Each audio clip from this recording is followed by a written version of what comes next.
Bonjour à tous, je suis Vincent Pavanello, président de la Maison des Mandataires. Ravi de vous retrouver pour un nouvel épisode de notre série qu'on vient de lancer, là, début 2025, qui s'appelle Ces agents devenus mandataires. L'objectif, il est simple, vous présenter une personnalité qui a connu ce métier de conseiller immobilier en agence, puis qui a décidé de rejoindre un réseau de mandataires. Et on va essayer de comprendre pourquoi ce choix, pourquoi ces motivations, et au fond, quelles sont les similitudes et les différences entre ces deux modèles pour un seul métier, celui de la transaction. Je crois que ce métier, c'est celui que tu as fait pendant quelques années, Cathy, donc tu vas pouvoir nous en parler.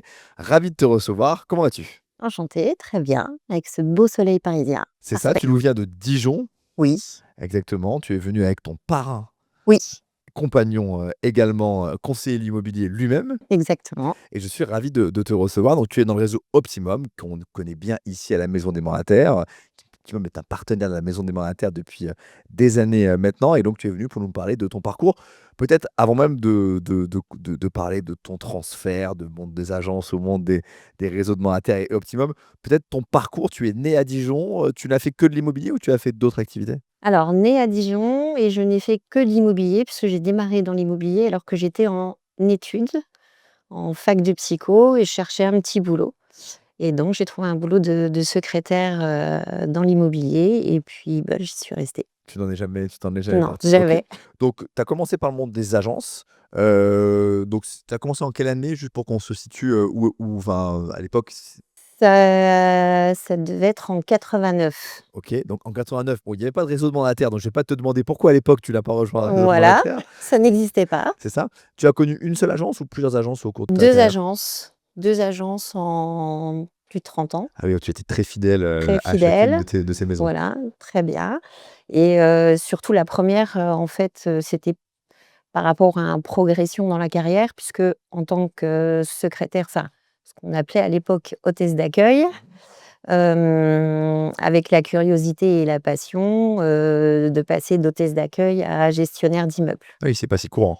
Voilà, donc de la location, et puis le syndic, enfin toutes les parties de l'immobilier en entier. OK, bah, bravo pour ce parcours déjà. Jamais de commercialisation. Du D'accord, temps de cette période-là, en d'accord. fait, je voyais un petit peu ce monde, De la d'extraterrestres transaction, de plus loin. d'accord, et tu as fait quand même de la transaction dans ta deuxième agence, Dans c'est la ça? deuxième agence. Donc à partir de quelle année à peu près, si tu peux À situer? 2000, non, oui, dans les années 2000, Dans j'ai les mais commencé après dans voilà, les donc à partir de 2000 là, ça fait un tu peu rajoutes une nouvelle corde à ton arc qui est la transaction en plus de la gestion et de voilà. l'administration de biens comme on dit, et c'est quelque chose qui te plaît tout de suite? Oui, cette partie commerciale était déjà là, donc de toute manière, participer au projet, les recherches, donc sur le terrain. C'était cette grosse partie qui manquait un peu, à mes enfin, voilà, aller sur le terrain. Donc c'est ça qui t'intéressait. Oui. OK. Ça t'a plu cette expérience, en agence? Tu as appris tout de suite, tu étais agent co ou salarié? Salariée, j'ai toujours été salariée. Toujours été salarié donc Oui. dans le monde des agences, et tu t'y plaisais, tu as appris plein de choses pendant toutes ces années? Oui, oui, oui, c'était un peu l'âge d'or des agences aussi où on avait beaucoup de formations, beaucoup de moyens. On en parlera un peu plus tard, mais à cette époque-ci, oui, il y avait beaucoup de moyens et qui étaient axés sur la formation. Agence indépendante ou dans un réseau de franchise? Alors c'était plutôt des indépendants, mais qui faisaient partie du carré, du cube jaune. Du Cube Jaune, d'accord. Bon, un syndicat, ami de la Maison des Voilà. mandataires qu'on salue d'ailleurs, pour les représentants de la FNAIM qui nous suivent. Bon, qu'est-ce qui s'est passé il y a 2 ans pour qu'après 30 ans de fidélité au monde des agences Alors entre-temps, j'ai ah! fait un autre parcours Ah bah, qui a été de raconte-nous. monter ma propre agence. Pardon, excuse-moi, j'avais oublié cette étape-là. Pendant 6 ans, à un moment donné, je me suis dit qu'il fallait que je me lance, donc j'avais développé mon agence, une belle petite agence puisque, j'avais jusqu'à 7 salariés avec moi, 7 collaborateurs. Voilà, mais ce faisant, j'ai arrêté puisque la partie management n'était pas vraiment faite pour moi. Le métier d'agent immobilier, voilà, mais toute cette partie j'avais l'impression de ne plus faire mon métier. D'accord, mais ça t'a peut-être donné le goût de l'entrepreneuriat et c'est peut-être ça Voilà, qui fait la transition exactement. avec le C'est-à-dire réseau. que en fait, la transition pourquoi mandataire? C'était plutôt ça, c'était retrouver cet esprit de liberté, d'être à mon compte, mais sans les soucis, final. C'est très bien exprimé comme ça, Voilà. et tu sais, c'est une petite anecdote que je peux te donner quand me suis intéressé, moi, au monde des mandataires. On m'a dit: «Tu vas voir, tu vas rencontrer plein de gens qui ne voulaient plus de patron». et c'est vrai que j'en ai rencontré plein et tu vas rencontrer plein de gens qui ne voulaient plus de salariés et C'est le mixte, en fait. c'est intéressant et je comprends tout à fait ce que tu veux dire. Donc ce switch, il s'est fait il y a 2 ans à peu près? Pourquoi est-ce qu'il s'est fait à ce moment-là plutôt que plus tôt? Enfin, c'était quoi ton parcours, Bah, j'ai eu une petite partie à la fermeture de l'agence où je suis revenue sur du salarié, donc là en pure négociation, et je me sentais un peu, étriquée dans ce rôle en agence, parce que ce manque de liberté quand même, quand tu as connu, d'être à ton compte même si c'était vraiment en bonne entente, il manquait encore quelque chose. Voilà. et donc tu as su décider de switcher? Voilà et en fait, après, avoir, rediscuté avec mon parrain d'aujourd'hui qui m'a effectivement je me suis dit: «Lui, ça fait, je crois de mémoire, ça fait 6 7 ans qu'il est dans le réseau». Et donc il y a plus trop à se poser de questions et j'avais un exemple vraiment concret sous les yeux qui me disait: «C'est ma place, elle est là, quoi, en fait». Ce qui est très, très important et donc j'allais te poser la question de pourquoi Optimum plutôt qu'un autre réseau? J'imagine que tu vas répondre par cette connaissance de ce parrain. Exactement. Est-ce que pour autant quand même tu as regardé d'autres modèles? Non, pas du tout. Pas du tout. Non, je connaissais un petit peu parce que, déjà, on est assez souvent, sollicité, par plusieurs réseaux. Dès qu'on est un petit peu, pas connu, mais Visible en tout cas, voilà, ouais. visible, on est très régulièrement sollicité. Mais, voilà, la question c'est vraiment pas posée de ça. J'ai fait aucune étude de marché, de voir quel était le meilleur réseau. J'ai fait une totale confiance à mon parrain. Parce que je trouve quand même aussi très important d'avoir un référent physique, et qui avait déjà aussi un beau parcours et une belle expérience dans le réseau. C'est ce qui fait gage aussi. C'est sûr. Non mais c'est une très bonne raison pour rejoindre un réseau, c'est d'avoir quelqu'un qui nous inspire confiance. Ça fait 2 ans que tu es donc chez Optimum, donc tu as maintenant le recul pour, même si tu as passé plus de temps en agence pour comparer les 2 modèles. Est-ce que le métier est le même? Moi j'ai plutôt tendance à dire oui, Oui. mais ça faut le dire et je veux que Ah oui, si tu oui, pouvais le métier est t'exprimer un peu là-dessus? exactement le même et je pense qu'on a tous aussi, que ça soit agence ou réseau, il y a plus ce clivage. On fait tous le même métier puisque de toute manière, en agence, on va être clair, c'est des agents co aussi, hein, De plus en plus, de plus en bien plus. sûr. À 90 ils sont agents co, donc on fait tous le même métier, mais dans un modèle un petit peu différent pour moi et qui au niveau du réseau où est un modèle où on a beaucoup plus de moyens qu'une agence. On C'est va la en seule parler chose. et c'est un super point, mais en gros tu dis: «C'est que le même métier, prise de mandat, sortie de mandat, visite, S'occuper c'est de de nos plus en plus clients, le même statut», parce que comme voilà. tu l'as dit, en fait, de plus en plus on est indépendant. Par contre, il y a pas les mêmes moyens et ça, moi, ça m'intéresse beaucoup que tu donnes des exemples concrets. Qu'est-ce que tu as comme moyen chez Optimum pour réussir, que tu n'avais pas et qu'en général on n'a pas dans une agence? Ah bah, une mise comme ça, comme ça. Si on prend sur le basique du fonctionnement, l'apporteur d'affaires. L'apporteur d'affaires, c'est un moyen de développer son fichier qui est énorme aujourd'hui, qui est très important. En agence, ils n'ont pas les moyens de faire une rémunération, égale à ce qu'on a en réseau où tout est transparent. C'est combien Heu chez Optimum si moi je t'apporte une affaire, par exemple? Bah, moi, vous êtes rémunérés, tout le monde est Tous les gens qui nous rémunéré, écoutent? voilà, à la même hauteur. C'est comme ça, c'est 10 C'est du 10 montant, voilà du montant et de la c'est sur commission une plateforme spéciale. Donc c'est un vrai outil transparent pour l'apporteur d'affaires. Donc ça n'existe pas. qui Par t'apporte des exemple, leads, voilà, concrètement. voilà. Donc en petite agence, en tout cas, ça n'existe pas sur le Donc terrain. plus de leads, apport d'affaires, OK. Exactement. Tous les outils, toutes les nouveautés, l'IA, moi j'en avais jamais entendu parler avant d'arriver chez Optimum. Les logiciels, d'aller à la recherche, des nouveaux logiciels, de tout ce qui est home staging, pour retravailler nos photos, tout ça en petite agence, il faut aller le chercher. C'est des logiciels qui coûtent très cher, qui ne sont pas donnés au niveau des moyens pour les commerciaux, la plupart du temps.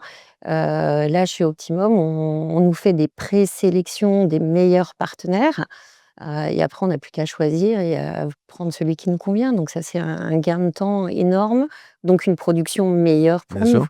La diffusion, peut-être tu peux en dire un petit mot La aussi? diffusion énorme, sachant que moi j'étais à mon compte, je sais combien coûte la diffusion. La C'est comp encore plus cher que quand tu étais à ton compte en plus? Voilà, donc chez Optimum, en tout cas, moi j'ai trouvé ce confort, énorme parce que c'est un cadeau qu'on nous fait et j'insiste, vu le prix des packs. Toute la diffusion que l'on a, la visibilité, c'est un cadeau, en fait, pour nous, agents co. Cette flexibilité qu'il y a aussi de passer de pack en pack. Ça, j'ai découvert que a priori, c'est pas dans tous les réseaux. Chez Optimum, on a cet avantage, c'est qu'on peut gérer nos volumes d'affaires, donc soit aller vers du plus, augmenter notre volume de diffusion ou redescendre quand on veut baisser un petit peu en termes d'activité. Je viens de le faire. J'avais plus de 70 mandats l'année dernière, donc un gros pack de diffusion, mais qui reste, cadeau, hein, on va être clair. Et puis là, au début d'année, j'ai rebaissé un petit peu dans mon activité, donc je suis redescendue, sous le premier pack Ouais. et je peux rebasculer, Donc ça s'adapte switcher, très et facilement, ça, c'est incroyable. ouais, bien sûr, c'est une Mmh. grande flexibilité. C'est Qu'est-ce que tu répondrais aux gens qui disent, «Oui, mais quand on passe d'une agence, avec un collectif, des gens qui se connaissent, à un réseau, on peut se sentir seul» et c'est plutôt une bonne objection. En tout cas, mmh. je comprends que des gens s'interrogent comme ça. Qu'est-ce que tu dirais pour les rassurer? Alors qu'on n'est jamais seul puisque effectivement, en tout cas nous dans notre modèle, on a le principe d'équipe, de parrain, donc on a des collègues, exactement de la même façon que dans une agence, sauf que notre bureau alors c'est pas très joli dit comme ça, mais c'est la rue, c'est le terrain, notre bureau, donc on se réunit nous entre autres sur Dijon toutes les semaines, donc jamais seul. On n'est jamais seul parce qu'on a un staff, un vrai staff derrière, des responsables régionaux qui sont là, à disposition et qui ont été des hommes de terrain, des hommes et des femmes de terrain qui connaissent notre métier. Donc on n'est jamais seul, jamais. Dernière question sur le développement, ça c'est aussi une grosse différence entre les 2 modèles, on peut pas développer son équipe quand on est agent co dans une agence. En tout cas, je l'ai pas encore vu, on peut le faire et c'est même assez fort dans l'ADN d'Optimum. Toi, tu as envie de le faire, tu as commencé un petit peu à le faire, J'ai je crois? commencé à le faire parce que pour moi la transmission, alors j'ose pas dire que j'ai presque 40 ans d'expérience, mais j'ai toujours été un petit peu dans cette transmission, le fait d'apprendre, le fait d'avoir, à former quelqu'un t'aide aussi à rester toujours plus ou moins au top. Parce que pour former, il faut être quand même aguerri de ce qu'on va avancer. Donc cet esprit, mais en fait, on va former des indépendants. Donc il y a pas cette notion de hiérarchie, de salariés que j'ai pu rencontrer où j'ai vu que j'étais pas forcément bonne dans le management de salariés. Mais par contre, nous sommes entre collègues, confrères et donc on transmet un savoir, on aide et on monte son équipe et c'est pas du quand j'ai fermé mon agence, tout ce que j'avais fait s'est écroulé. Il a fallu que je redémarre de zéro. Là, effectivement, le fait de constituer une équipe, c'est une autre fonction, c'est une autre partie de notre métier, voilà, mais qui est possible et très agréable. Eh ben, je suis là pour en témoigner. Je connais des chefs d'équipe chez Optimum qui sont très épanouis et des équipes et des filleuls, tu en es une aussi qui est très épanouie. Donc, un grand merci d'être venu partager, ton double regard, disons, sur ces 2 modèles-là. Je sais pas si tu veux ajouter quelque chose, peut-être tu as déjà tout dit. Je crois, tu as parlé, des avantages du réseau, de ton Ouais, parcours. alors moi, je voulais juste dire Alors, allons-y. à tous ceux qui sont en agence et qui se posent des questions, Oui, et il y en a beaucoup. oui, beaucoup, j'en connais, donc c'est un petit message personnel à une amie. Venez voir, venez voir, venez essayer, ça ne coûte rien. Parce que, voilà, il faut découvrir et arrêter d'avoir ce clivage C'est entre, ça, qui n'a pas de agence sens. vitrée ou réseau. On fait tous le même métier, c'est le début de notre conversation et vraiment, on fait tous le même métier. C'est très vrai et moi je dis toujours, on a le droit, de ne pas aller dans un réseau, on n'a pas le droit de ne pas s'intéresser au fonctionnement des réseaux et d'apprendre. Venez voir comme tu dis, c'est une façon encore Exactement. plus efficace de le dire. Un grand merci Cathy d'être venue nous voir, Merci à aujourd'hui, vous. dans les locaux de la maison des mandataires, Oui, j'espère qu'on se reverra peut-être à des conventions ou à bientôt, des au mois événements. d'avril. Sûrement, sûrement, sûrement, ne dévoilons pas tout. Merci à vous de nous avoir suivis pour, ce nouvel épisode et puis j'espère qu'on se retrouve très bientôt pour rencontrer, un autre agent qui a choisi de devenir, mandataire, un autre conseiller en agence qui a choisi de rejoindre un réseau. Merci à tous de nous suivre, merci à toi Cathy. Au revoir.